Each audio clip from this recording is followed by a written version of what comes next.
mean, it's interesting that you bring up TikTok, documentaries, books. They can all help for mental health awareness. What do you think are some of the most innovative approaches or practices in mental health care today that you think are most deserving of attention? Is it these TikTok videos that raise mental health awareness?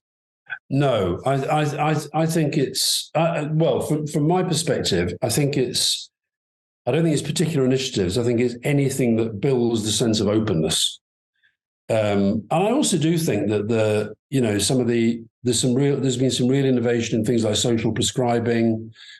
I think actually that, doctors, look, they're under massive pressure, but I think that they're understanding that they shouldn't just be thinking, right, here's somebody comes in with a problem, here's medication, but actually here are other ways that we can think about addressing what might be a short-term psychological problem. I think we talk too much about social media, to be honest. I understand why we do. I understand why your generation does, because it's sort of been such a part of your life, presumably from when you were kids. I mean, you've never really known a world without it.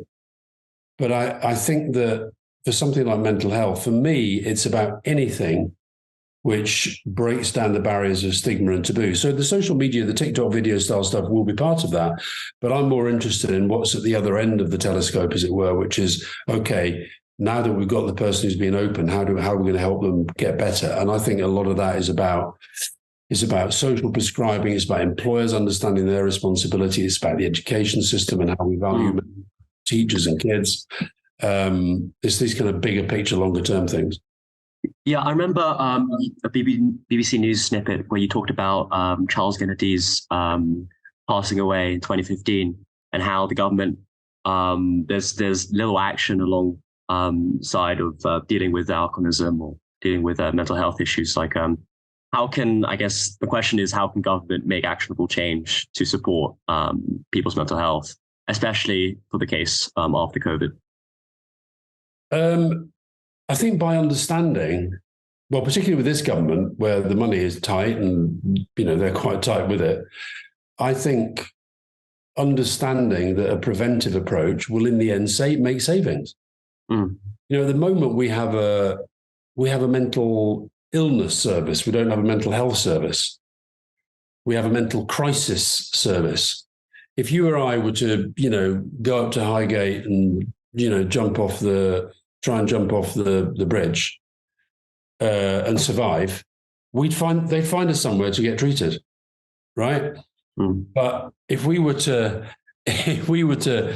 phone a hospital and say we were thinking about going there, they'd say, oh, well, we can't see you, but here's a number you can phone, or here's the Samaritans or whatever. Far better that somewhere between here when we started out perfectly well and here when we're thinking of jumping off the bridge, we understand that that's a spectrum that we're all on all the time. We're all on that spectrum all the time. And thankfully, very few people ever get over here. But more people get over there than we like to think sometimes. Now, if you could know that when you got to here, that meant there's a potential problem here, and you started to try to address it, be it addiction, be it depression, be it anxiety, whatever it might be, and we stop people getting to there, we end up saving more money and we end up stopping a load of misery. So I'd say have a preventive approach, which short term will require investment, no doubt about that.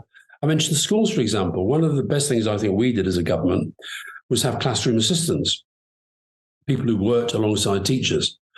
And I think it'd be great to have inside schools classroom assistants whose job was to look out for the mental health and well-being of the kids and the teachers. And not in a kind of nannying kind of way, but just be aware who's struggling, why they're struggling, how can we help them? And I just think we'd prevent so much damage in the future.